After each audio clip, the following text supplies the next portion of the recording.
Johnson, this is the computer center. So sorry to call you this late, but the computer is available. En los años 50, muy poca gente concebía los ordenadores como algo que todos llegaríamos a tener. Esta es la historia de tres geniales inventores. Perotto es este. Aquí estoy yo. Y detrás está Gargiera, que todavía no se parecía tanto al Padre Pío. Aquí está. La programa 101. Es todo un mito. Un grupo de pioneros italianos que 15 años antes que Steve Jobs y Bill Gates abrió el camino hacia la mayor revolución de nuestros tiempos. Ahora siempre llevamos un ordenador encima, en el bolsillo. Tenemos smartphones. Pero hace 50 años, la idea de que hubiera un ordenador en el cuarto de los niños, en la cocina, junto a la cama, era pura imaginación visionaria, era ciencia ficción. Aquí es donde empezó la historia del ordenador personal. Programa 101. La máquina que cambió el mundo.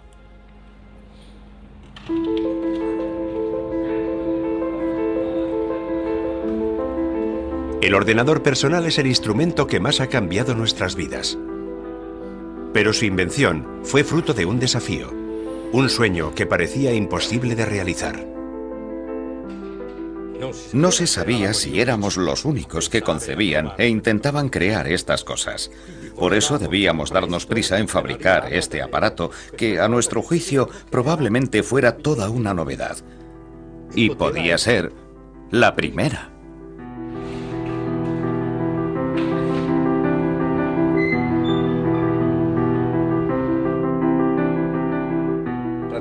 Prácticamente no había referencias de ningún tipo, porque en aquella época no existían máquinas así. Por tanto, era un camino que se había iniciado, pero no sabíamos ni por dónde, ni a dónde nos iba a llevar.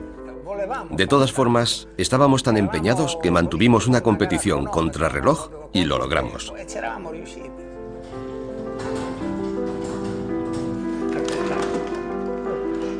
Para comprender cómo se cumplió este sueño, debemos viajar atrás en el tiempo.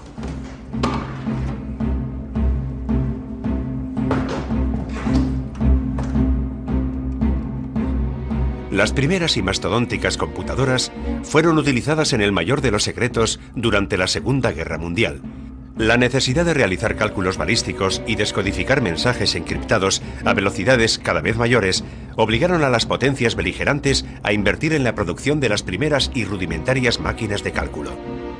Pero es en los años 50 y 60 cuando, gracias a la electrónica, se afianzan definitivamente en la industria civil y militar.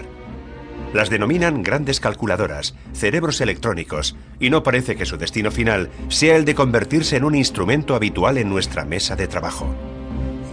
Las computadoras se ubicaban en grandes habitaciones, donde se escuchaba el martilleo atronador de los tabuladores.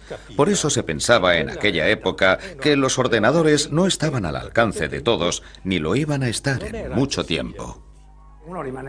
El tamaño era desconcertante. Era tal que daba la impresión de ser un mundo aparte, impenetrable. Computers may be wonderful, but they're a great big black box. We haven't got one, and we must fly.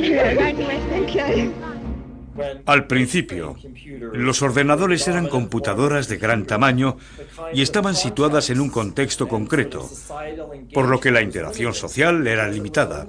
Solo había una pequeña élite de gente privilegiada que podía tener acceso a la computadora. Era casi como una casta sacerdotal, un grupo dirigente.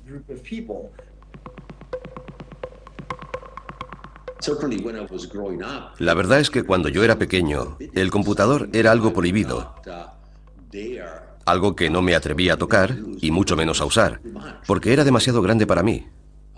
Era casi un mito.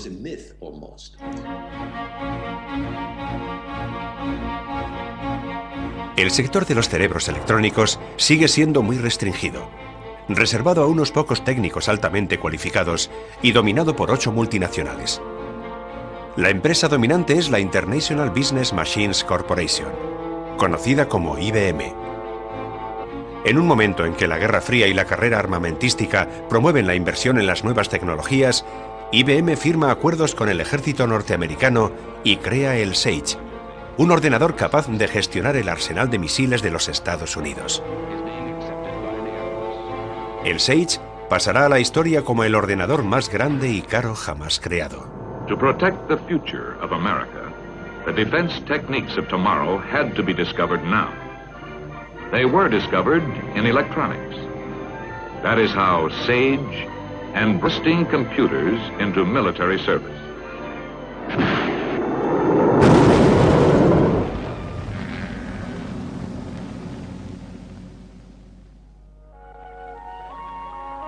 Entretanto, en Italia, hay una empresa que se propone desafiar a la hegemonía norteamericana en el campo de la informática. Es la Olivetti, una empresa totalmente diferente de los colosos de ultramar. La Ivrea chiamano le sirene della Olivetti. È la sveglia dell'antica città forte. Dai blocchi delle case per dipendenti, i piccoli ed i grandi vanno verso la fabbrica o la scuola. Esta empresa, líder en el mundo de la producción de máquinas de escribir y calculadoras mecánicas, está encabezada por Adriano Olivetti, un empresario que piensa en un mundo utópico, donde la fábrica no es solo el lugar de trabajo. No era solo una fábrica, era una sociedad. La fábrica era todo lo que la rodeaba. Y para Adriano tenía que vivir en armonía. Cresce qui ogni anno il complesso delle officine, crescono gli edifici dei servizi sociali come quello dell'ambulatorio e dell'infermeria, dove i dipendenti ricevono visite gratuite e trattamenti cure. Adriano Olivetti diseña una empresa definida como la Atenas del siglo XX, donde los conocimientos técnicos y la cultura humanista están en permanente búsqueda de un punto de convergencia, y decide proyectarla hacia el futuro. Invierte buena parte de los recursos de la empresa en las incipientes tecnologías electrónicas y crea el laboratorio de investigación y desarrollo informático más importante de Europa. Y es aquí donde una nueva generación de proyectistas empieza a explorar las nuevas fronteras de la informática. Cuando entré en Olivetti, lo hice con mucho entusiasmo. Y con el tiempo, este entusiasmo, lejos de apagarse, aumentó. Porque el ambiente de los laboratorios electrónicos de Olivetti era inmejorable. Había un bagaje impresionante de know-how entre las 400 personas del laboratorio. Estábamos en un ambiente en el que había gran cantidad de conocimiento a tu disposición. Pienso que las cosas nacen si existe una tierra abonada, un caldo de cultivo. Y cuando hay un gran caldo de cultivo, tarde o temprano nace algo. Es fisiológico, natural. La naturaleza es así. El primer resultado de esta química es la ELEA 9000, la primera gran calculadora europea capaz de competir con los colosos norteamericanos. Sin pedir permiso, Olivetti se ha introducido en un mercado en continua expansión, en un mercado muy restringido.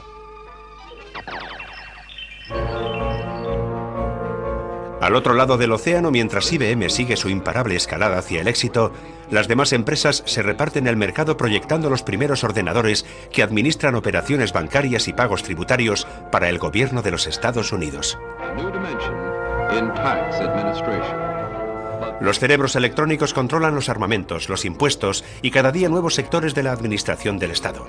De seguir así, un día llegarían a controlar todo el mundo.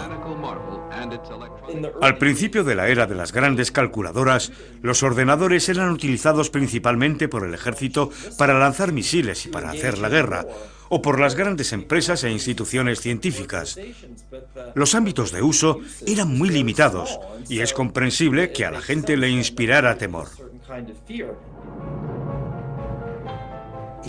La calculadora es el instrumento que ha permitido crear la bomba atómica. ¿Qué hará una calculadora más potente? La bomba H. ¿Y la siguiente? Ni se sabe. Pero podría ser algo terrorífico porque anteriormente ni siquiera sabías que estaban haciendo la bomba atómica, pero la hicieron con calculadoras. ¿Y hoy? Computers certainly could help to destroy human freedom.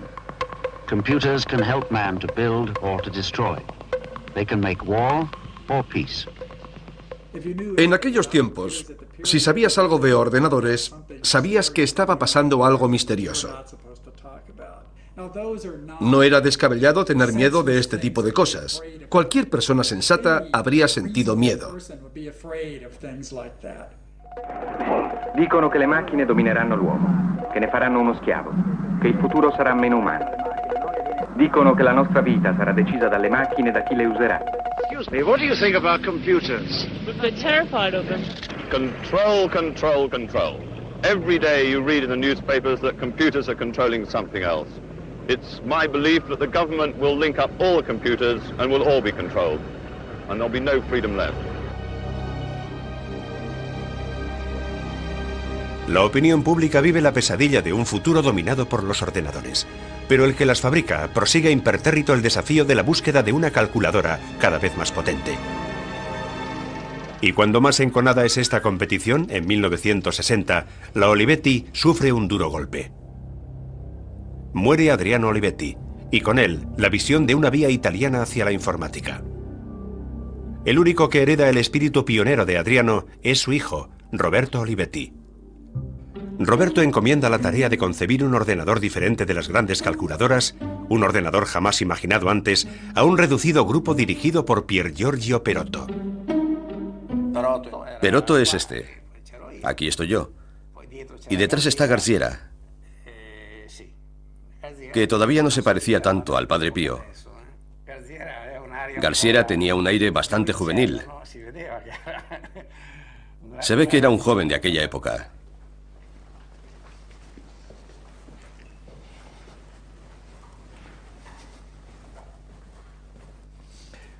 Aquí está, la programa 101. Es todo un mito. Empecé a trabajar en esta, mi primera experiencia laboral, y mira cuál fue el resultado. Aquí es donde empezó toda la historia del ordenador personal. Todo eso nació aquí. Yo tenía 19 años cuando empecé a trabajar con Desandre en esta máquina. 19 años. En 1962, Perotto y su equipo aceptaron el desafío y se lanzaron a un proyecto impensable en aquellos tiempos. Pensamos en una microcomputadora, una computadora de tamaño reducido y accesible al usuario individual, sin intermediarios, es decir, una máquina de mesa, pero con una característica especial. Debía ser manejable por un usuario no especializado. La idea fundamental era ofrecer un instrumento a un precio razonable y que cualquiera pudiera tener en su mesa de trabajo. Perotto me dijo, piensa bien si te interesa hacer algo de este tipo, porque tiene sus riesgos. Sabemos cuál es nuestro punto de partida, pero no sabemos cuándo llegaremos, si llegaremos o cómo llegaremos. Era algo que debía ser elaborado desde el principio. Y era tan difícil incluso explicar que posiblemente fuera factible, que el ingeniero Perotto dijo, chicos, yo no os voy a contar que tenemos una idea y que en suma pensamos que es factible. Quiero sacar un producto, quiero que lo vean, porque si no, la gente no nos va a creer.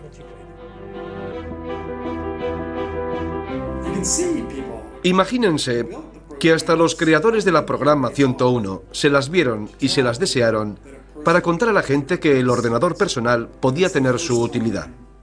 Fue la primera vez en la historia que alguien intentó realmente hacerlo. Una computadora que se pueda poner en la mesa. Una computadora pensada no para los técnicos de los grandes laboratorios, sino para cualquiera que quisiera utilizarla. Tal vez ni siquiera el grupo de Olivetti lo habría sospechado, pero esa idea fue la chispa de una revolución que cambiaría el mundo. Hoy, cuando hablamos de un ordenador personal, pensamos en el objeto que utilizamos a diario, pero hace 50 años aquello no era realista.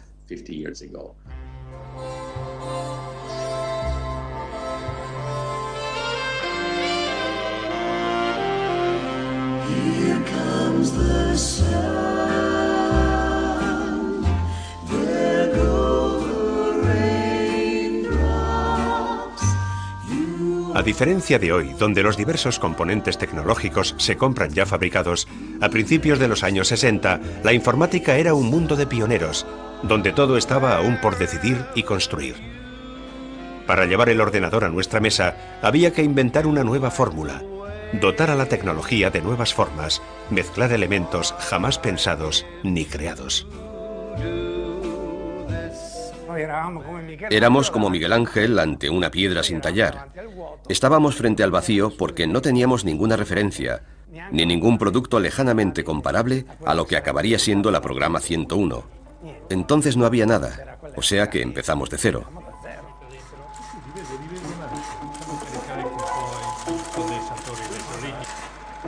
¿Cómo fabricar un pequeño ordenador? Cuando en 1962 el punto de referencia de la informática eran las grandes calculadoras de la IBM, enormes salas climatizadas y filas interminables de armarios conectados entre sí por kilómetros y kilómetros de cables. El grupo de Perotto sabe que debe superar pruebas a las que nadie se ha enfrentado anteriormente. El problema no era tener la idea de hacerlo, sino cómo hacerlo.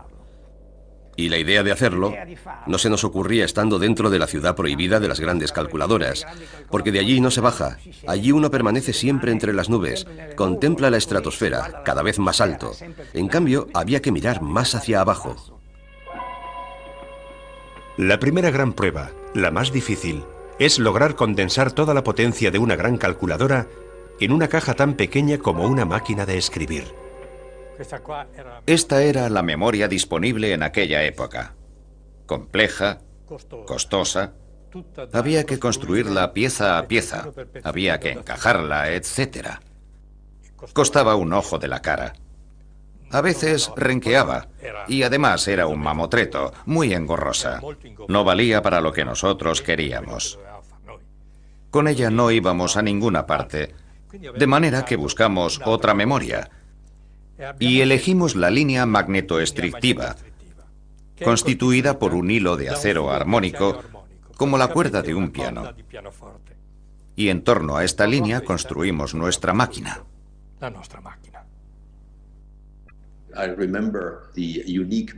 Recuerdo la memoria tan singular que utilizaron. Era la línea magnetoestrictiva. Es un buen ejemplo de que aceptar otros puntos de vista y negarse a aceptar estereotipos es un eficaz sistema para aportar innovación al mundo. Si nos fijamos en la historia de los ordenadores, no solo comprenderemos el gran avance que se ha realizado, sino los retos a los que se enfrenta la gente en aquellos tiempos para solucionar estos problemas.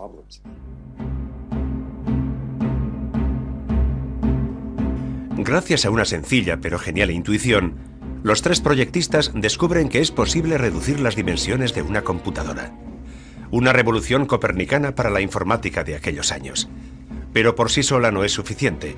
Los ordenadores no solo están hechos de componentes electrónicos, sino también de software, un sistema de reglas y programas que permiten que el hombre interactúe con la máquina.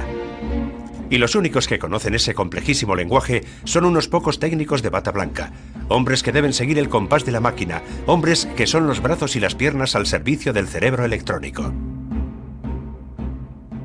Todo estaba reglamentado, personalizado.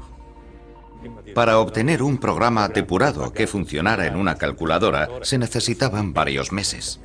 The designer must write a concise step-by-step list of instructions and feed it to the computer. The preparation may have taken months. Es el momento de crear un lenguaje nuevo, un lenguaje que permita a cualquiera programar y utilizar un ordenador. Es decir, se empezó a trabajar en la definición de un lenguaje. Este famoso lenguaje tenía que ser sencillo, sencillo y aún más sencillo, porque si no era más sencillo que lo más sencillo, no era válido. Pero si el lenguaje debía ser sencillo, crearlo era todo lo contrario. Durante largos periodos nos vimos llevando una vida diferente a la de los comunes mortales. De hecho, nuestro diálogo estaba compuesto casi enteramente de una jerga propia, por así decirlo. Bastaba un gesto y nos entendíamos. Podía pasar que habláramos entre nosotros, incluso caminando por los pasillos, yendo al comedor, o de vez en cuando yendo juntos al baño. Allí había un urinario individual de pared donde se hacía pipí. Luego había cabinas donde uno podía encerrarse. El otro estaba dentro, yo estaba fuera haciendo pipí, y recuerdo que me puse a contestarle siempre con el mismo lenguaje. Entró uno, me miró, yo estaba hablando contra la pared, no lo entendió, se asustó y dijo, será mejor que vuelva luego, y se fue. Realmente dábamos la impresión de ser de otro mundo. Conservo el libro de instrucciones de la programa 101. Con este libro aprendí a programar ordenadores, e incluso hoy estoy seguro de que si me trajera a unos cuantos estudiantes de instituto y les entregara este manual, ya se ve que es un manual sencillo, no hay por qué tenerle miedo, ellos podrían programar un ordenador igual que hicimos nosotros.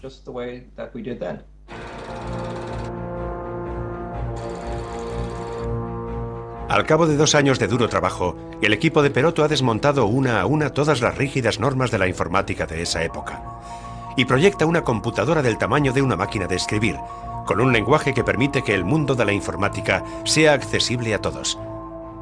Pero Perotto va más allá. Concibe un instrumento totalmente inédito, un instrumento que en décadas posteriores se convertirá en el modelo de todos los peces del mundo. La tarjeta magnética fue un as en la manga excepcional porque compras la máquina, la pones en marcha y metes la tarjeta. No tienes que hacer nada más. Y la manejas. Nada más fácil. Cojo la tarjeta con mi programa, que está grabado por aquí, en esta tira magnética. Enciendo la máquina, meto la tarjeta y ya está. El programa queda introducido y la máquina está en condiciones de ejecutarlo.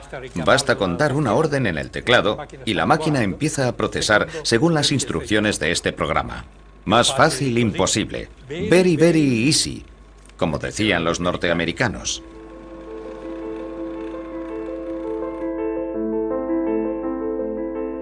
Este instrumento quedó como elemento estándar de la evolución del PC, es decir, el instrumento, el soporte magnético que daba la posibilidad de archivar programas y permitía pasar programas de una máquina a otra. Y posteriormente pasó a ser un disco, el floppy disk, que primero fue grande, luego más pequeño y así sucesivamente. La tarjeta abre definitivamente una nueva era. Una era en la que la relación del hombre con las computadoras cambia radicalmente. Cualquiera puede hacerse con un programa, cargarlo inmediatamente en el propio ordenador, intercambiarlo con otros usuarios, como se hace hoy en día con cualquier archivo. Los 3 inventores han ganado su apuesta. Han dotado al ordenador de alma, y Roberto Olivetti decide que ha llegado el momento de que tome forma. Contacta con Mario Bellini, un joven y prometedor arquitecto. En la actualidad, Bellini es uno de los arquitectos y diseñadores más importantes del mundo. Recuerdo que un día recibí una llamada de Roberto Olivetti diciéndome, oiga, necesito estar con usted por un proyecto complejo que tenemos entre manos. Se trataba de diseñar no una caja que albergara los mecanismos y circuitos impresos, sino algo que fuese un objeto personal. Algo que interactuara puntualmente con una persona que estaba sentada frente a una mesa, un despacho, y que esta persona emprendiera una relación de comprensión con esta máquina. Era bastante novedoso, porque hasta entonces las computadoras eran armarios, y con los armarios no interactuamos. Prácticamente los armarios más atractivos son los que están empotrados en las paredes. Pero esto no era un armario o una caja, era una máquina diseñada para entrar a formar parte de tu círculo personal más allegado, como una persona más.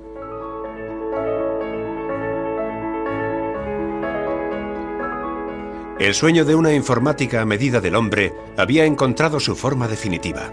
En abril de 1964, el grupo de inventores dio por cumplida su misión. como la lavadora, la televisión, la radio y otros muchos objetos de uso doméstico, para bautizar el nuevo invento se elige un nombre femenino: la Programa 101. Es el primer ordenador pequeño, fácil de usar, que cualquiera puede llevarse a casa y programarlo. Es el primer ordenador personal. Y la primera máquina capaz de hacer todo esto fue la Programa 101. Hoy, el ordenador personal es el desarrollo al máximo nivel de aquello que fue el concepto de la 101, como el avión. Es lo mismo el reactor supersónico que el avioncito de tela de los hermanos Wright.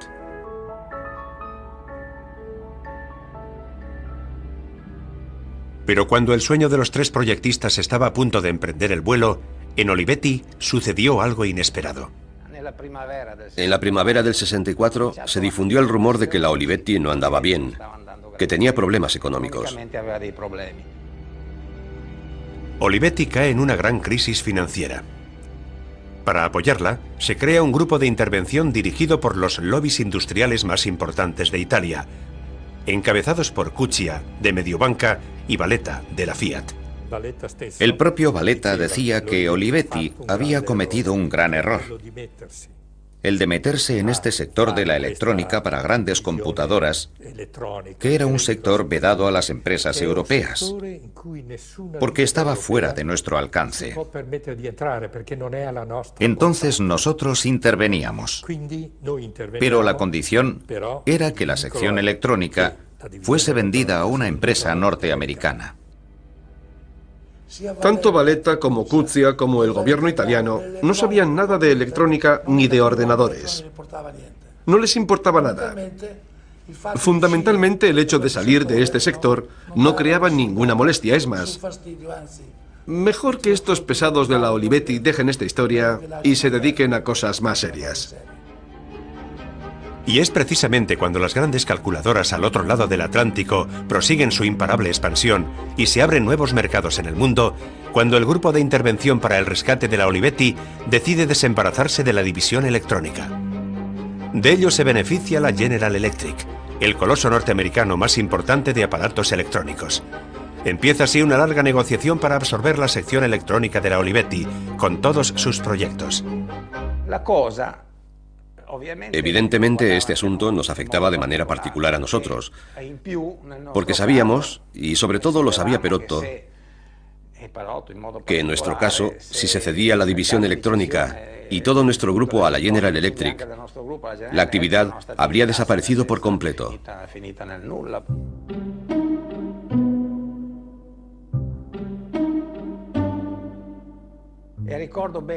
Todavía recuerdo que Perotto, precisamente para demostrar la situación de profunda incertidumbre en que nos encontrábamos, vino con una máquina fotográfica y nos dijo: escuchad, no sé en qué va a acabar todo esto, pero yo voy a sacar al menos un par de fotos para demostrar que lo que hemos hecho existe. O sea que lo nuestro no eran meras habladurías, prácticamente fueron palabras proféticas.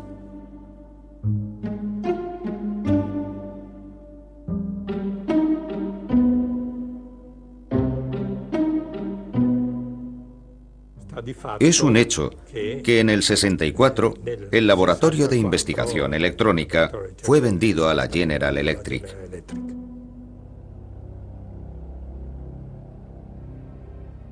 Aquí estaba el despacho de Perotto. Este era el despacho de Perotto, ¿te acuerdas?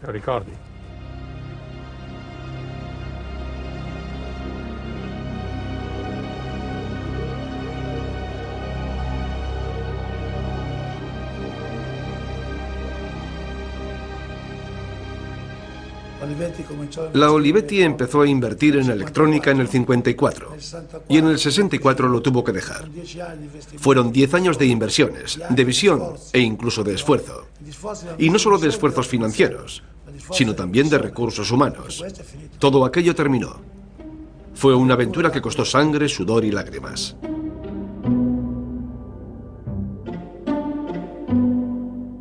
La General Electric se apodera de todos los proyectos informáticos de la Olivetti. De todos menos de uno. Piol y Caglieris se empeñaron en que este proyecto siguiera siendo un producto de Olivetti y no estuviera asociado a las computadoras, de modo que para que no fuera vendido a la General Electric, se pasó noches enteras borrando computadora y escribiendo calculadora, porque calculadora quería decir Olivetti, mientras que computadora quería decir General Electric. Nosotros nos quedamos en la Olivetti, el grupo del ingeniero Perotto. Los demás se fueron a la General Electric. Al fin y al cabo, cuando todavía estábamos en la planta de Preñana, éramos como una sección ajena. En un momento dado, las cristaleras de nuestros laboratorios fueron recubiertas de pintura, de manera que fuera imposible ver desde fuera lo que estábamos haciendo dentro. Dicho de otro modo, se hizo una especie de apartheid. Tras la cesión, Olivetti decide relanzarse en el mercado, concentrando todos sus esfuerzos en la producción de máquinas de escribir y calculadoras mecánicas. Y pronto se olvida del pequeño grupo de supervivientes de la electrónica. A partir de aquel momento, por parte de Perotto, era perfectamente perceptible una cierta prisa, por así decirlo. O hacemos este producto o nuestro destino será todavía más incierto. Primero lo hacemos, no vaya a ser que nos vea alguien de fuera y nos copie la idea. Pero en el contexto real, el problema era, hagamos este producto antes de que cualquier ignorante que no sepa de qué se trata, porque este ignorante podía ser alguien de arriba, decida que es mejor anular este programa. Roberto Olivetti también se ve obligado a abandonar el papel de director, cada vez más enfrentado a la nueva gerencia, que no comprende que en sus propios laboratorios tiene un producto de unas posibilidades inimaginables. Creo que el nuevo director estaba convencido de que se iban a haber hecho pocas unidades, porque dijo, no esperamos hacer gran cosa con este producto, porque en mi opinión es algo innecesario. Y la mejor prueba de que es innecesario es el hecho de que nadie haya fabricado un producto de este tipo. Es decir, el hecho de que nadie de la competencia tuviera un producto similar, en lugar de ser visto como un motivo de acicate, fue visto como un factor negativo. Si nadie lo ha hecho, quiere decir que el mercado no lo demanda.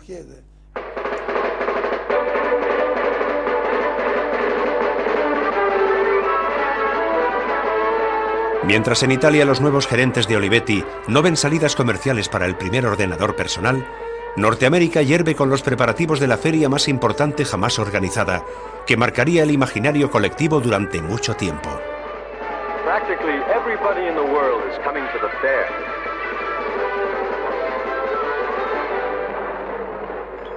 En 1965, cuando era niño, se organizó la Exposición Universal de Nueva York. Fue una época muy emocionante porque la Exposición Universal estaba dedicada al futuro y a todas las cosas maravillosas que iban a pasar el día de mañana. This fair represents the most promising of our hopes. This fair shows us what man at his most creative and constructive. Todos los grandes países montaron un pabellón en la exposición y las grandes empresas también presentaron sus nuevos productos. Para un chaval de 12 o 13 años era todo un acontecimiento. La IBM decide aprovechar la ocasión para presentar sus computadoras a la sociedad en un intento por acercar la informática al gran público. Una de las cosas que aprendí en la Exposición Universal fue que el futuro pasaba por los ordenadores, porque en toda la feria había exposiciones que hablaban de esto. Aunque la computadora era normalmente una máquina gigante aislada, con cintas magnéticas y técnicos de bata blanca y corbata que apretaban botones. La gente corriente no podía acercarse a las computadoras, se ocultaban en un segundo plano. Eran demasiado especiales para tocarlas. Olivetti. La Olivetti también decide aprovechar la Gran Manzana como escenario para su lanzamiento, y en los días de la imponente Exposición Universal presenta su nueva línea de calculadoras mecánicas Logos 27. Pero además de la Logos, decide mostrar un modelo de la Programa 101. La Olivetti no estaba interesada en mostrar la 101. Bueno, sí, quería mostrar también la 101, pero la expuso en una salita trasera más discreta. O sea, solo iba a verla el que estuviera interesado. La protagonista de la muestra era la Logos 27.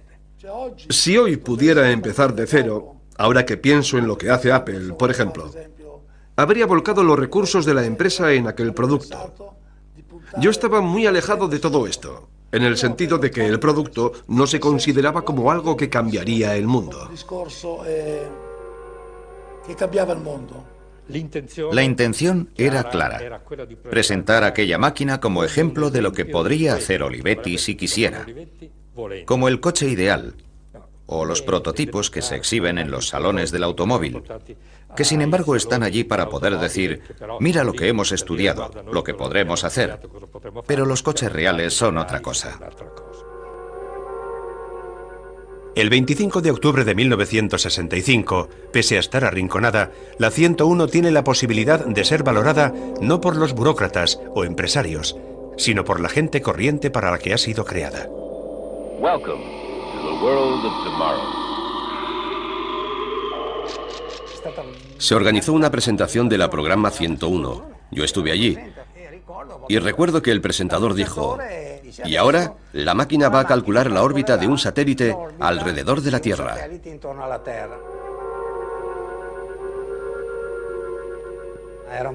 Era un programa muy oportuno, porque aquella era la época de los Sputnik, de la reacción norteamericana a los Sputnik y toda la carrera espacial. O sea, esa máquina que calculaba la órbita de la Tierra puede que ejerciera una atracción magnética. Y me acuerdo perfectamente de que el técnico se acercó a la máquina, apretó la tecla reset, de manera que la máquina quedara limpia, cargó una tarjeta, introdujo 3 datos, apretó la tecla y el programa se ejecutó. Tardó 2 o 3 segundos, que a mí me parecieron una eternidad.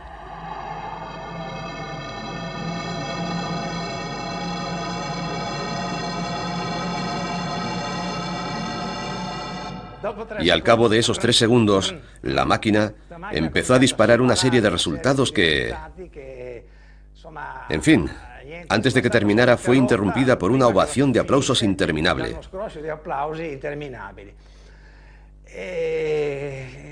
Recuerdo aquel momento como... Me pareció tocar el cielo con los dedos.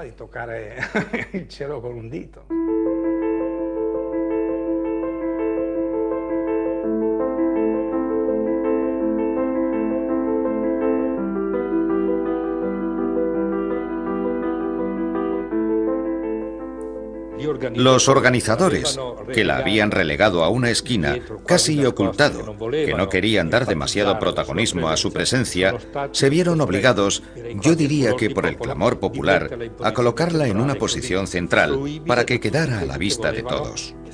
La noticia fue de boca en boca y todo el mundo fue a verla. Y hubo que superar la incredulidad de que el producto tuviera unas dimensiones tan reducidas, porque al principio la gente preguntaba ¿a qué está conectada? Había mucha gente que pensaba y decía: es imposible, no puede ser cierto, habrá algún cable subterráneo. E iba a mirar por detrás de la máquina a ver si había cables ocultos que la conectaran a una calculadora. Yo diría que aquel año fue la atracción de la feria. Prácticamente no tuvo competencia.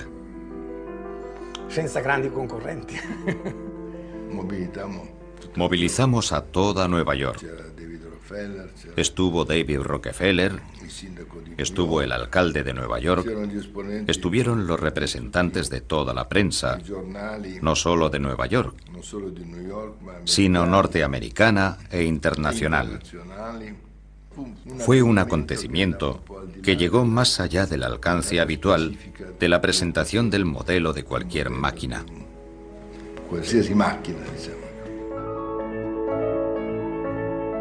Veremos un ordenador en la mesa de trabajo antes de que haya 2 coches en el garaje. Olivetti lanza la nueva dimensión de la computadora. La primera computadora que cabe en tu mesa.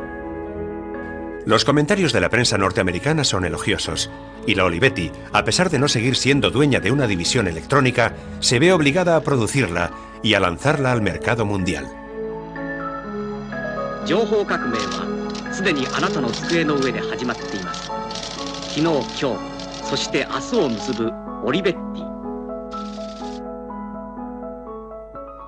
Este es el lanzamiento mundial de la Programa 101, el ordenador que inaugura una nueva dimensión.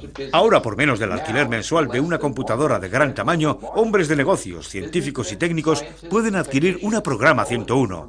Es un poquito más grande que una máquina de escribir y está lista para ser colocada en su mesa. Viene en su envoltorio, con una presentación elegante, se personaliza, se convierte en objeto de consumo, vas a la tienda y te compras una. No es algo que un genio de la electrónica se construye en casa, sino una computadora de consumo personal. Queríamos hacer algo grande. Hicimos una carrera contrarreloj y lo logramos. This man is working against time, computer time. Why? Because there are not enough computer facilities available. Until today. Because Olivetti have developed Programmer 101, the world's first desktop computer. The Programmer 101 is compact. The Programmer 101 is portable. No había que compartirla con nadie, la tenías a tu entera disposición, solo para ti, a la espera de tus instrucciones. The Programmer 101 sells at a fraction of the cost of a large computer. La Programa 101 costaba $3.500, mientras que la computadora grande más barata de IBM costaba más de $100.000. To the businessman, the Olivetti Programmer can be used where it is needed, when it is needed, in the office or at home. El anuncio en el que se ve a un empresario sentado al borde de su piscina con una mujer en bañador haciendo sus cálculos es una imagen profética de la muerte de las computadoras como objeto oculto que está tras unas gruesas paredes de cristal. This secretary is selecting one of the basic categories of program from Olivetti's vast library. La Programa 101 se utiliza en los campos más insospechados. Ya no se necesitan millones de dólares y técnicos expertos para hacerse con una computadora. Hasta las pequeñas empresas, los topógrafos, los estudiantes universitarios, los representantes y los médicos pueden disfrutar de las ventajas de la era informática. La 101 fue utilizada en todos los sectores de la actividad humana. Esta es la universalidad de la máquina, a pesar de ser así, del tamaño de 2 cajas de zapatos. Ni siquiera nosotros llegamos a imaginar que llegara a ocupar un espacio tan considerable. Superó ampliamente nuestras perspectivas. In commerce, the programmer has many uses. Here, for example, is a family about to buy a new house. The programmer can be used to compute the mortgage repayments, interest rates, and the life assurance statistics. Una vez que la computadora se convierte en algo de mayor alcance, accesible a un grupo más numeroso de gente, se va transformando porque interactúa con nuevas personas. Personas que no tenían acceso a las computadoras cuando las grandes calculadoras dominaban el mundo informático. Los ordenadores personales conquistan cuotas de usuarios impensables hace escasos años. Incluso llegan a las aulas escolares, y las nuevas generaciones empiezan a hacer pruebas con lo que años después se convertirá en su mundo. Il laboratorio aiuta a risolvere I grandi problemi. È un elemento importante per il progresso tecnico, scientifico, ma può essere anche un oggetto familiare, una cosa per giocare, per ridere. Es bastante engorroso llevar a toda la clase a ver una computadora de gran tamaño y solo pueden verla desde fuera, al otro lado de la cristalera. Les dices, esta es una calculadora electrónica. En cambio, si tienes una 101, puedes reunir a toda la clase y cada alumno puede crear un pequeño programa como ejercicio y ponerlo en marcha. Eso vale muchísimo. Noi ci aspettavamo un calcolatore grosso, una cosa enorme, invece tu quando hai visto questa macchina qua non posso spaventare, cos'è una calcolatrice, una macchina da scrivere. Se poi mi ricordo per esempio che mi sentivo molto orgoglioso perché pensavo quando sarei uscito avrei potuto dire di aver usato un calcolatore elettronico. In effetti poi non è molto difficile usarlo. El mundo está preparado y la sociedad ha encontrado el modelo sobre el que construir su propio futuro informático. Sarà come telefonare, come accendere la TV, come mettere in marcia l'auto. E forse, tra pochi anni, l'ironia sarà già vinta dalla realtà.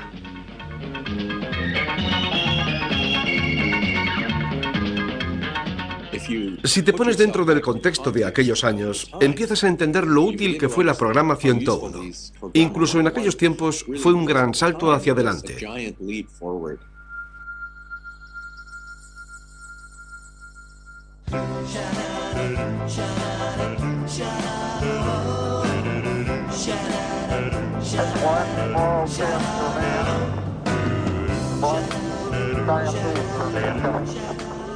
Los años 60 tocaban a su fin, y la 101, después de haber entrado en los hogares, en los colegios y en las oficinas, entra en la historia.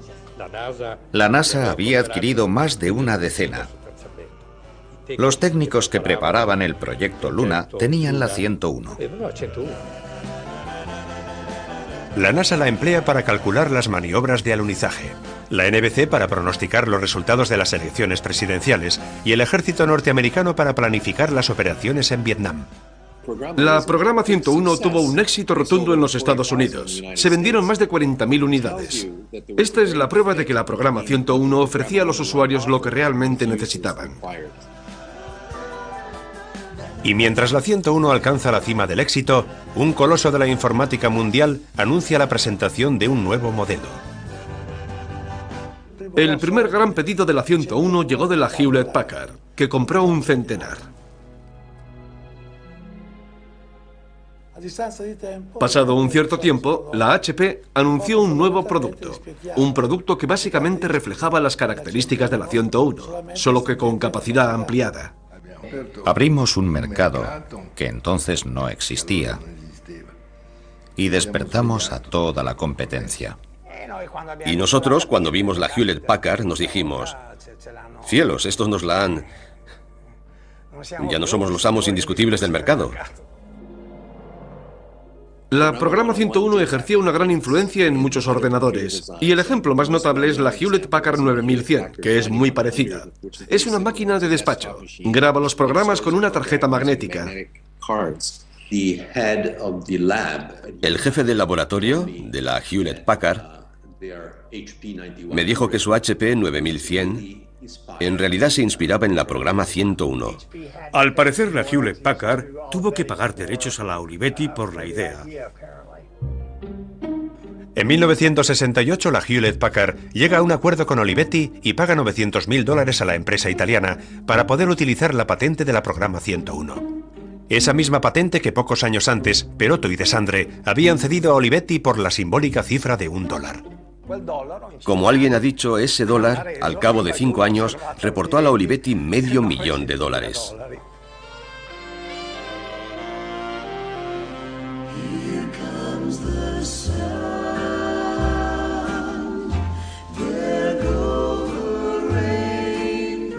Ese invento por $1 abre un mercado imparable, y poco a poco todas las empresas seguirán el camino trazado por la programa 101. Las nuevas tecnologías se van haciendo más veloces y reducidas, y producir ordenadores personales cada vez es más sencillo. Está claro, todos los proyectos que nacieron después eran proyectos que no tenían ya esa huella de creatividad inicial necesaria para definir un proyecto. Si querían fabricar un sistema, decían, ¿qué microprocesador usamos? ¿Qué tipo de memoria compramos? Mientras que antes uno no iba a buscar las unidades magnéticas que se usaban. Y nosotros inventamos la tarjeta que antes no existía. Después, cuando empezaron a usarse discos, ya no se podían usar tantas cosas. Se usaron los discos y punto. La Olivetti se verá obligada a ejercer una competencia cada vez más enconada, y en los años 80, durante una década, todavía conseguirá imponerse en el mercado mundial. Si la Olivetti consiguió recuperar su papel en la electrónica, no se debe a su estrategia ni a los planes. Se lo debe exclusivamente al tesón de unas cuantas personas, que no serán más de 4 o 5. El ingeniero Perotto se convertirá en director del Centro de Investigación y Desarrollo Electrónico. Desandre y Garchiera crearán los ordenadores Olivetti de la generación siguiente. Esa generación, cuya divisa, un ordenador en cada mesa, será predicada por muchos y que definirá nuestra sociedad en las décadas futuras. Al principio estaba la 101, luego llegaron otros que sacaron otras máquinas, etcétera, etcétera. En un momento dado, uno que sacó la enésima máquina, para hacerse publicidad dijo: todos los que han estado hasta ahora forman parte del pasado. Ahora nosotros hemos llegado y somos el presente. Y como imagen, eligieron una pirámide de viejas calculadoras amontonadas. La primera en la cima es la 101. Yo dije, el mensaje es: pobrecita, se ha quedado viejecita. Pero también tiene otra lectura, que fue la primera y la han colocado arriba del todo.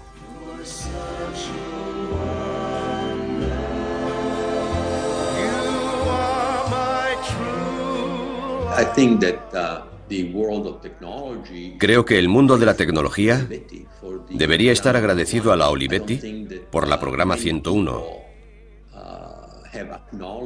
Creo que muy poca gente es consciente del impacto que la programa 101 tuvo en el desarrollo de los sistemas informáticos personales. La programa 101 pudo ser tomada como modelo para la apariencia de los sucesivos ordenadores. Sentó las bases de todo lo que vemos hoy en día, en términos de contenidos generados para usuarios y de una especie de democratización de Internet. Todo esto habría sido inconcebible si las computadoras no hubieran tenido la capacidad de salir de las grandes empresas, de esa especie de almacenes donde se ubicaban. Para mí la programa 101 tiene una importancia fundamental. Es una tecnología muerta, pero es una cultura viva.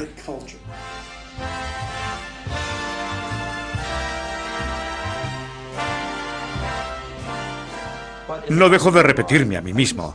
¿No sería maravilloso encontrar una programa 101 en algún sitio? ¿Sería posible devolverla a la vida?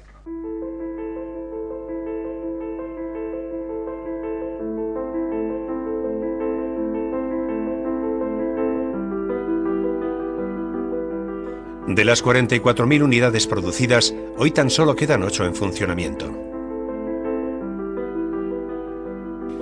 Desde hace unos años, De Sandre y Garciera, con la ayuda de otros exproyectistas de Olivetti, recuperan máquinas diseminadas por todo el mundo y las devuelven a la vida. Después de tantos años de laboratorio dedicados a proyectar y experimentar, se han propuesto un nuevo desafío: conectar una 101 a Internet para que lance un mensaje al mundo de hoy. Lo que podría decir la 101 es: Hello boy, here we are. Here we are. Remember that you now exist because I existed 50 years ago.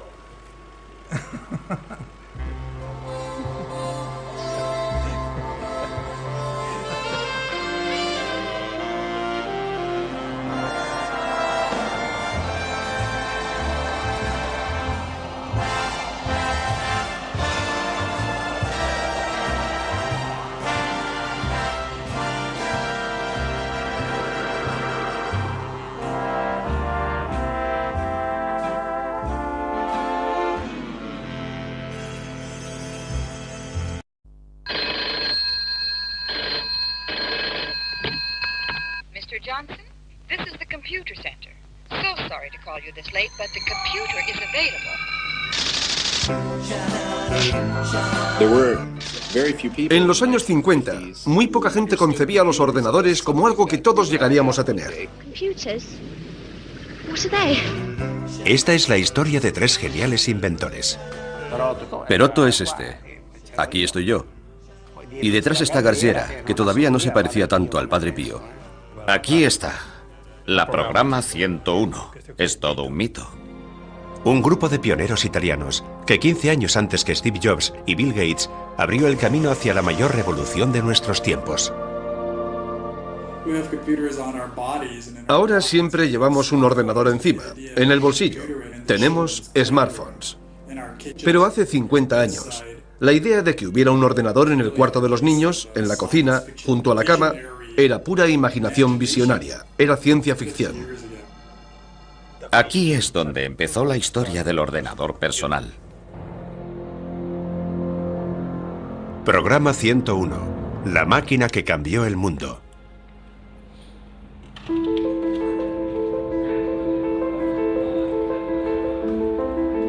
El ordenador personal es el instrumento que más ha cambiado nuestras vidas. Pero su invención fue fruto de un desafío, un sueño que parecía imposible de realizar. No se sabía si éramos los únicos que concebían e intentaban crear estas cosas. Por eso debíamos darnos prisa en fabricar este aparato que, a nuestro juicio, probablemente fuera toda una novedad. Y podía ser la primera.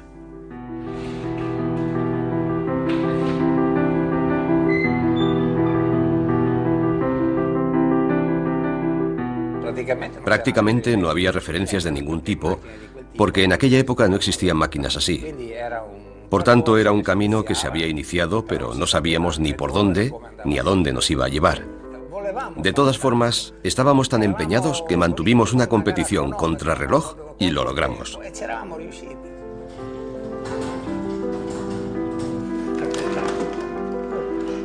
Para comprender cómo se cumplió este sueño, debemos viajar atrás en el tiempo.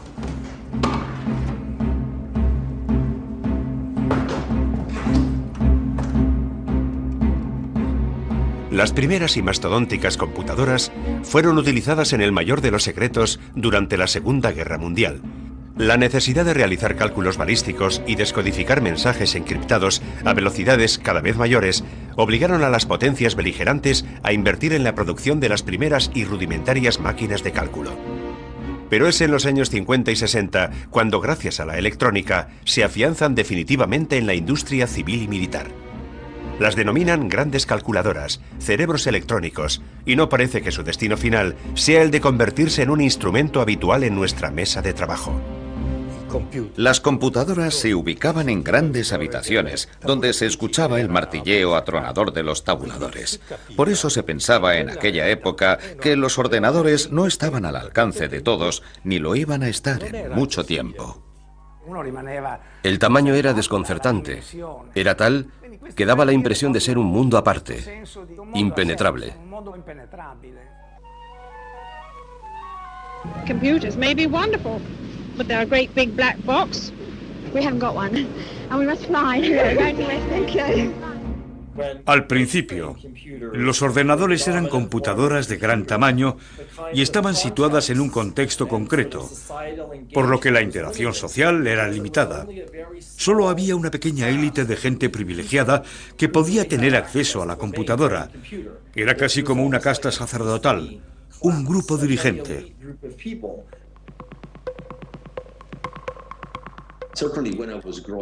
La verdad es que cuando yo era pequeño, el computador era algo prohibido, algo que no me atrevía a tocar y mucho menos a usar, porque era demasiado grande para mí. Era casi un mito.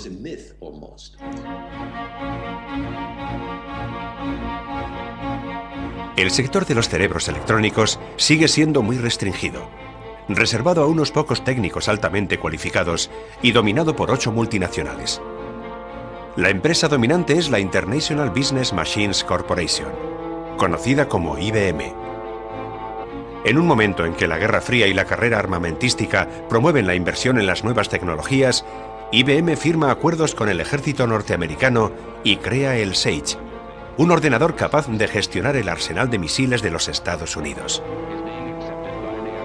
Permite que el mundo de la informática sea accesible a todos.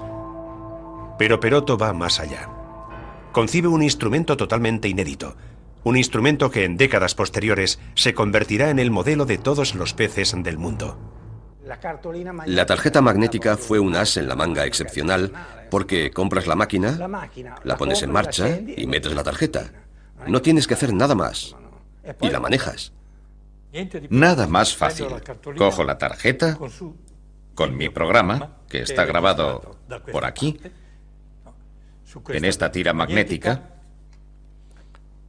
enciendo la máquina, meto la tarjeta y ya está.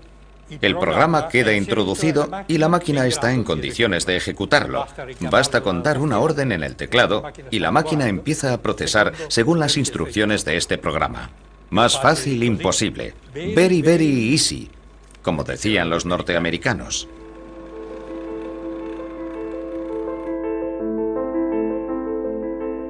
Este instrumento quedó como elemento estándar de la evolución del PC, es decir, el instrumento, el soporte magnético que daba la posibilidad de archivar programas y permitía pasar programas de una máquina a otra. Y posteriormente pasó a ser un disco, el floppy disk, que primero fue grande, luego más pequeño y así sucesivamente. La tarjeta abre definitivamente una nueva era. Una era en la que la relación del hombre con las computadoras cambia radicalmente. Cualquiera puede hacerse con un programa, cargarlo inmediatamente en el propio ordenador, intercambiarlo con otros usuarios, como se hace hoy en día con cualquier archivo. Los tres inventores han ganado su apuesta. Han dotado al ordenador de alma, y Roberto Olivetti decide que ha llegado el momento de que tome forma. Contacta con Mario Bellini, un joven y prometedor arquitecto. En la actualidad, Bellini es uno de los arquitectos y diseñadores más importantes del mundo. Recuerdo que un día recibí una llamada de Roberto Olivetti diciéndome: oiga, necesito estar con usted por un proyecto complejo que tenemos entre manos. Se trataba de diseñar no una caja que albergara los mecanismos y circuitos impresos, sino algo que fuese un objeto personal. Algo que interactuara puntualmente con una persona que estaba sentada frente a una mesa, un despacho, y que esta persona emprendiera una relación de comprensión con esta máquina. Era bastante novedoso, porque hasta entonces las computadoras eran armarios, y con los armarios no interactuamos. Prácticamente los armarios más atractivos son los que están empotrados en las paredes. Pero esto no era un armario o una caja, era una máquina diseñada para entrar a formar parte de tu círculo personal más allegado, como una persona más.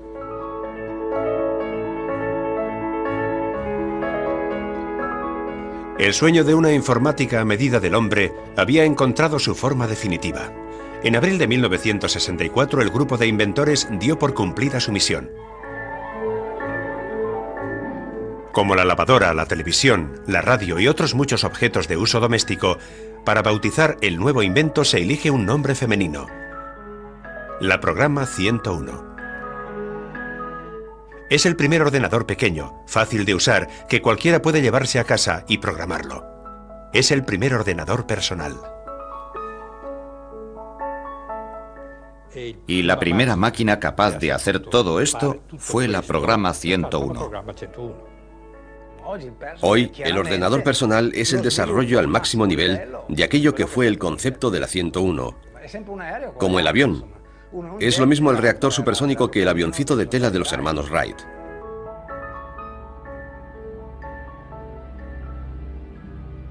Pero cuando el sueño de los tres proyectistas estaba a punto de emprender el vuelo, en Olivetti sucedió algo inesperado. En la primavera del 64 se difundió el rumor de que la Olivetti no andaba bien, que tenía problemas económicos. Olivetti cae en una gran crisis financiera. Para apoyarla, se crea un grupo de intervención dirigido por los lobbies industriales más importantes de Italia, encabezados por Cuccia, de Mediobanca, y Valletta, de la Fiat.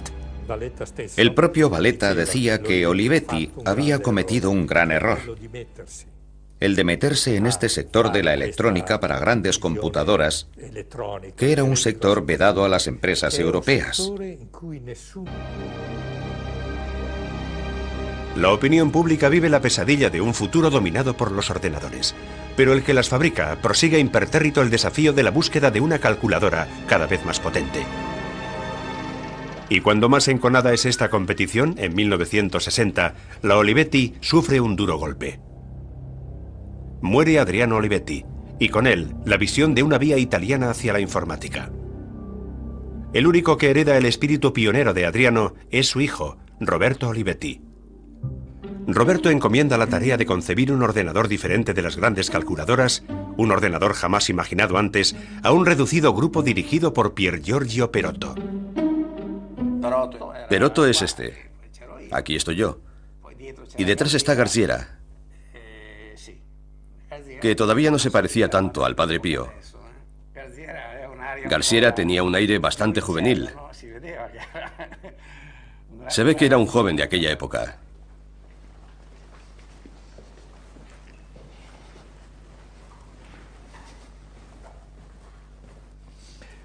Aquí está, la programa 101. Es todo un mito. Empecé a trabajar en esta, mi primera experiencia laboral, y mira cuál fue el resultado. Aquí es donde empezó toda la historia del ordenador personal. Todo eso nació aquí. Yo tenía 19 años cuando empecé a trabajar con Desandre en esta máquina. 19 años. En 1962, Perotto y su equipo aceptaron el desafío y se lanzaron a un proyecto impensable en aquellos tiempos.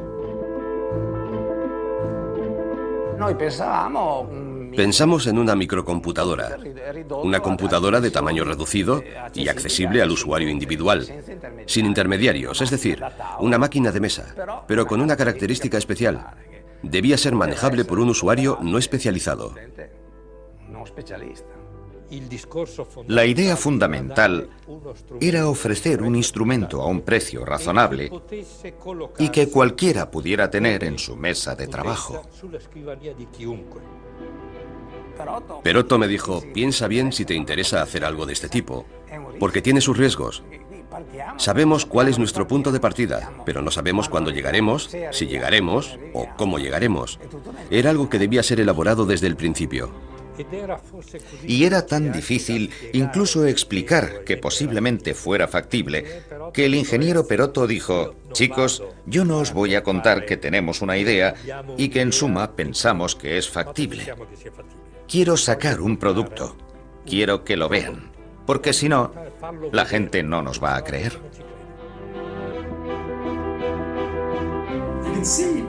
Imagínense que hasta los creadores de la programa 101 se las vieron y se las desearon para contar a la gente que el ordenador personal podía tener su utilidad.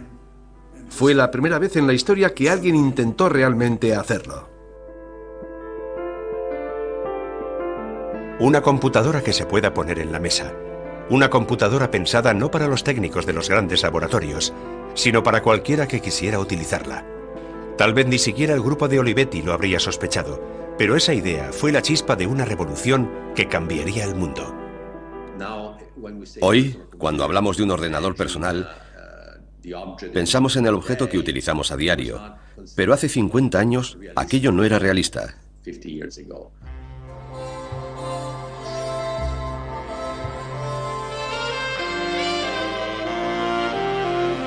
Here comes the sun. There go the raindrops. A diferencia de hoy, donde los diversos componentes tecnológicos se compran ya fabricados, a principios de los años 60, la informática era un mundo de pioneros, donde todo estaba aún por decidir y construir. Para llevar el ordenador a nuestra mesa, había que inventar una nueva fórmula, dotar a la tecnología de nuevas formas, mezclar elementos jamás pensados ni creados. Éramos como Miguel Ángel ante una piedra sin tallar. Estábamos frente al vacío porque no teníamos ninguna referencia, ni ningún producto lejanamente comparable a lo que acabaría siendo la programa 101. Entonces no había nada, o sea que empezamos de cero.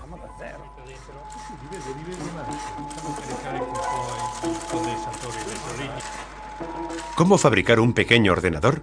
Cuando en 1962 el punto de referencia de la informática eran las grandes calculadoras de la IBM, enormes salas climatizadas y filas interminables de armarios conectados entre sí por kilómetros y kilómetros de cables. El grupo de Perotto sabe que debe superar pruebas a las que nadie... El Sage pasará a la historia como el ordenador más grande y caro jamás creado. To protect the future of America, the defense techniques of tomorrow had to be discovered now. They were discovered in electronics. That is how Sage and bursting computers into military service.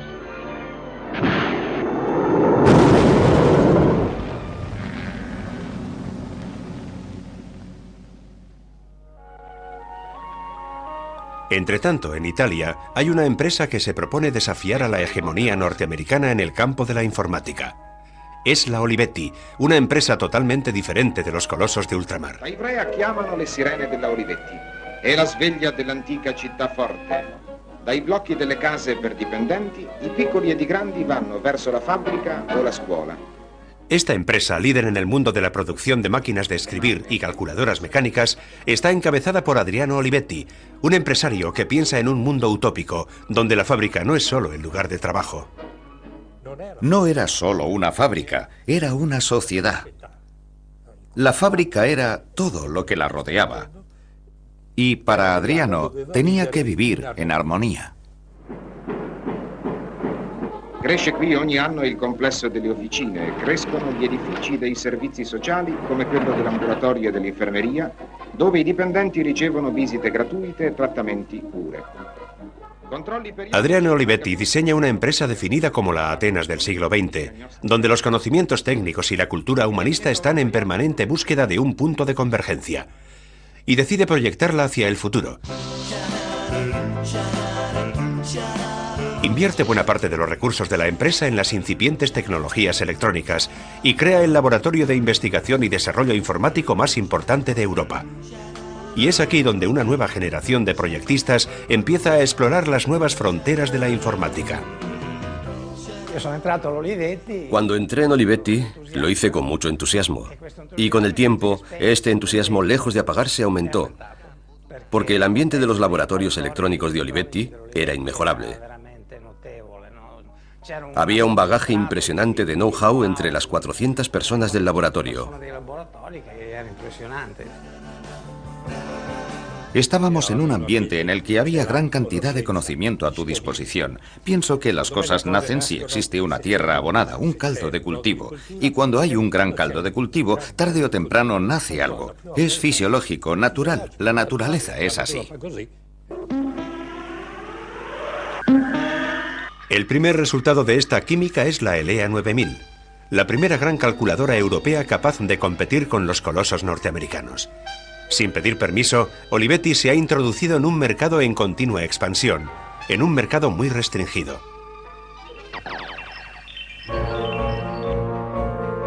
Al otro lado del océano, mientras IBM sigue su imparable escalada hacia el éxito, las demás empresas se reparten el mercado proyectando los primeros ordenadores que administran operaciones bancarias y pagos tributarios para el gobierno de los Estados Unidos.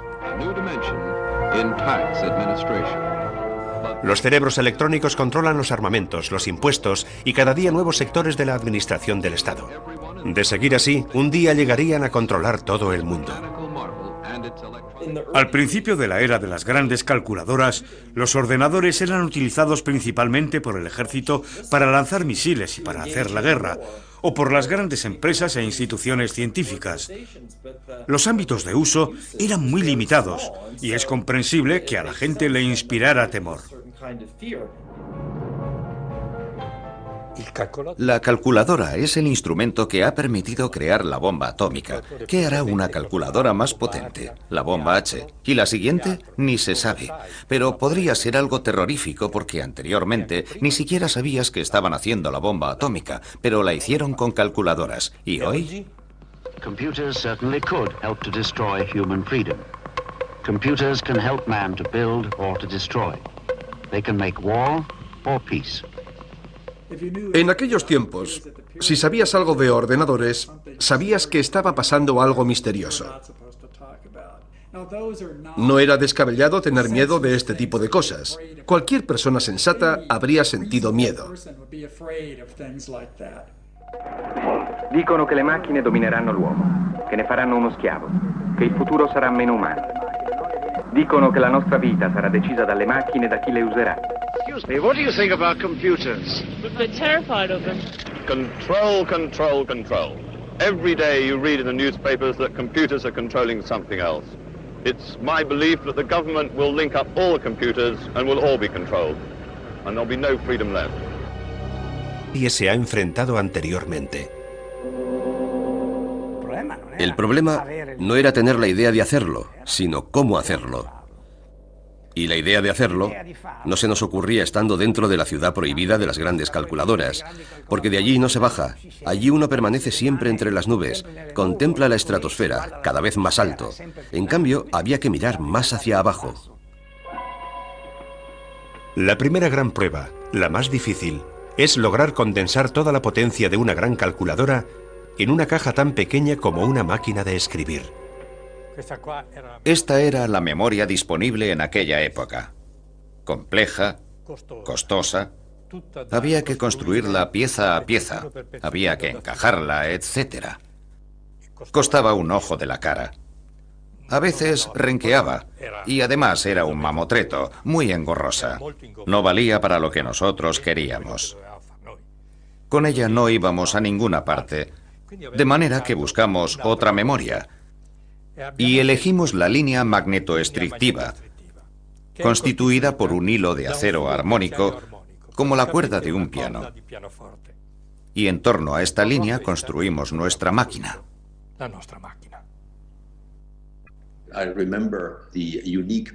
Recuerdo la memoria tan singular que utilizaron.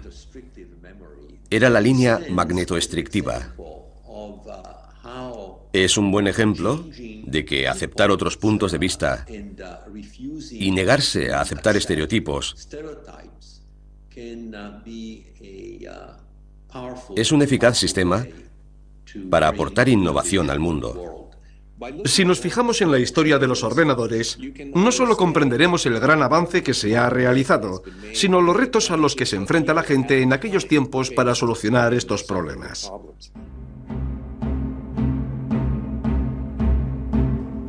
Gracias a una sencilla pero genial intuición, los tres proyectistas descubren que es posible reducir las dimensiones de una computadora. Una revolución copernicana para la informática de aquellos años. Pero por sí sola no es suficiente. Los ordenadores no solo están hechos de componentes electrónicos, sino también de software, un sistema de reglas y programas que permiten que el hombre interactúe con la máquina. Y los únicos que conocen ese complejísimo lenguaje son unos pocos técnicos de bata blanca, hombres que deben seguir el compás de la máquina, hombres que son los brazos y las piernas al servicio del cerebro electrónico. Todo estaba reglamentado, personalizado. Para obtener un programa depurado que funcionara en una calculadora, se necesitaban varios meses. The designer must write a concise step-by-step list of instructions and feed it to the computer. The preparation may have taken months. Es el momento de crear un lenguaje nuevo, un lenguaje que permita a cualquiera programar y utilizar un ordenador. Es decir, se empezó a trabajar en la definición de un lenguaje.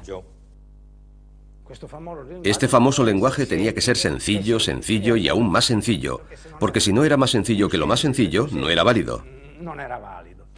Pero si el lenguaje debía ser sencillo, crearlo era todo lo contrario.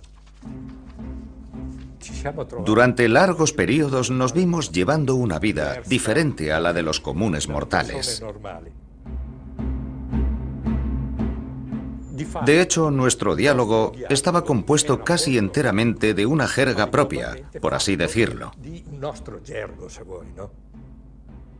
Bastaba un gesto y nos entendíamos.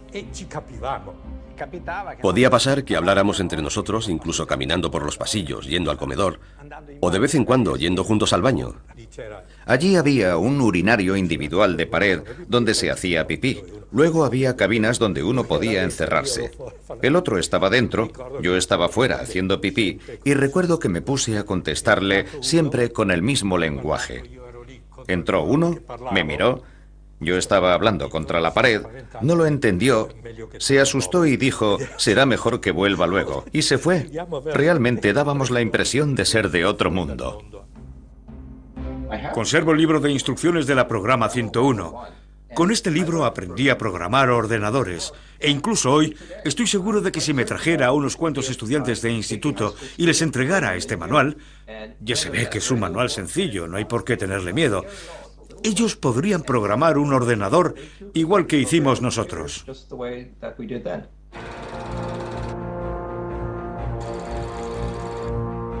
Al cabo de 2 años de duro trabajo, el equipo de Perotto ha desmontado una a una todas las rígidas normas de la informática de esa época y proyecta una computadora del tamaño de una máquina de escribir, con un lenguaje que